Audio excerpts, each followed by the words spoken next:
ரவிமோகன் தனது மனைவி ஆர்த்தியை பிரிவதாக விவாகரத்து கோரியுள்ள நிலையில் தற்போது அவரது தோற்றமும் நடவடிக்கைகளும் ரசிகர்களிடையே பெரும் பேசுபொருளாக மாறியுள்ளது.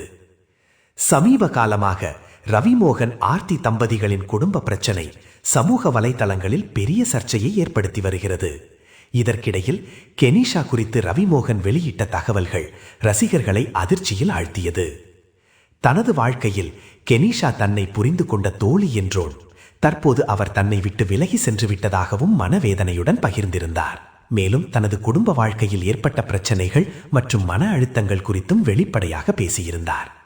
இந்நிலையில் ரவிமோகனுக்கு தெரப்பி மருத்துவராக இருந்த கெனிஷா தனது இன்ஸ்டாகிராம் கணக்கு ஹேக் செய்யப்பட்டுள்ளதாகவும் தவறான புகைப்படங்கள் பரவி வருவதாகவும் கூறி சென்னை விட்டு வெளியேறியதாக தகவல் வெளியாகியுள்ளது. மேலும் தனது விவாகரத்து பிரச்சனை முடியும் வரை சினிமாவில் நடிக்க மாட்டேன் என ரவிமோகன் தெரிவித்திருந்த நிலையில் தற்போது அவர் ஆன்மீகத்தில் அதிக ஈடுபாடு காட்டி வருகிறார்.